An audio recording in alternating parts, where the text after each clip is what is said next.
Napoleon was short, Vikings wore horned helmets, and Columbus discovered America. All three are wrong, dead wrong. Most of what you learned in history class simply never happened. And the real stories are way more interesting. Napoleon Bonaparte.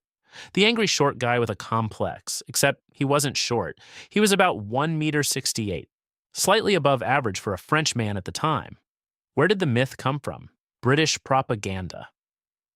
When Napoleon started winning battles, the British press drew him as a tiny, furious child throwing tantrums. 200 years later, we still picture him that way. There's also a second reason. French records listed his height as 5'2", but those were French inches, longer than British inches. In modern measurements, 5'2" was 5'6". Napoleon wasn't short, he was just British propaganda's #1 target.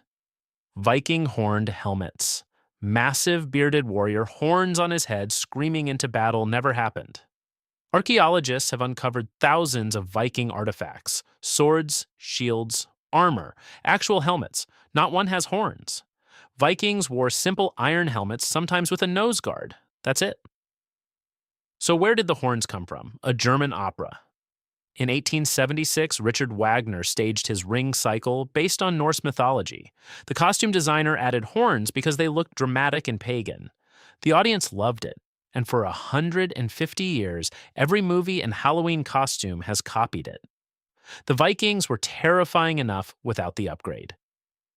Columbus discovering America. In 1492, Columbus sailed the ocean blue, and then he did not discover America. Millions of people were already living there. You can't discover a place where civilizations have existed for thousands of years. But even if we mean the first European, Columbus wasn't that either. Leif Erikson landed in Newfoundland around the year 1000. That's 500 years before Columbus. Archaeologists found the actual Norse settlement in the 1960s. And Columbus never even set foot on what is now the United States. He landed in the Caribbean and insisted he had reached Asia. That's why he called the people there Indians. He died believing he found a shortcut to Asia. He never knew he was near a new continent. The flat Earth. People in the Middle Ages thought the Earth was flat, and Columbus proved them wrong, except that's wrong on both counts.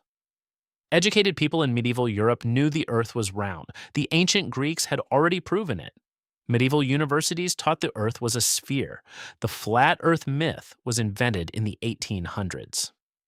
An American writer named Washington Irving wrote a fictional scene where Columbus defends a round Earth against ignorant clergy. Pure fiction, but so compelling it became more famous than the truth. Then scientists promoted the idea that religion and science had always been at war, using the flat Earth story as their prime example. Schools picked it up, textbooks repeated it, and now we all believe it. Marie Antoinette. Let them eat cake. 3 words that supposedly caused a revolution. She never said it.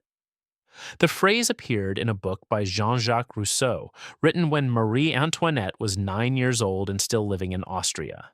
She hadn't even met the future king. Rousseau attributed the quote to a great princess without naming her. During the French Revolution, revolutionaries pinned it on Marie Antoinette because it made her look cold and out of touch. Political propaganda, and it worked brilliantly. She was no saint, but she didn't say the one thing everyone remembers her for. The pyramids, built by slaves, right? Whips cracking, endless suffering. In the 1990s, archaeologists discovered the tombs of the pyramid builders near Giza.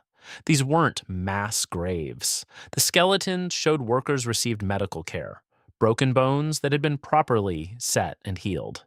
They were paid in bread, beer, and meat, beer especially. Daily rations. The pyramids were built by skilled, paid laborers. Some were farmers working during the flood season, others full-time craftsmen. Graffiti inside the pyramids shows workers naming their teams things like Friends of Khufu and Drunkards of Menkor. The slave narrative isn't just wrong, it erases the achievement of these actual workers. Finally, Vincent van Gogh. The tortured artist who never sold a single painting died penniless, only famous after death. Not true. Van Gogh did sell paintings, not many, but more than 0. The red vineyard was bought for 400 francs at an exhibition in Brussels. More importantly, he was gaining recognition. The year he died, his work was exhibited in Brussels and Paris, and a prominent critic called him a genius. Van Gogh was on the verge of breaking through. The never sold a painting myth makes his story more romantic, but the truth is more heartbreaking. He wasn't ignored. He just ran out of time. 7 facts, 7 lies. History is stories. And stories get edited, exaggerated, and rewritten. The version we learn in school is often the one that makes the best narrative. But the real stories are almost always better. Viking warriors without horns, Egyptian workers with beer rations and team names, Van Gogh on the edge of fame. Which one surprised you most?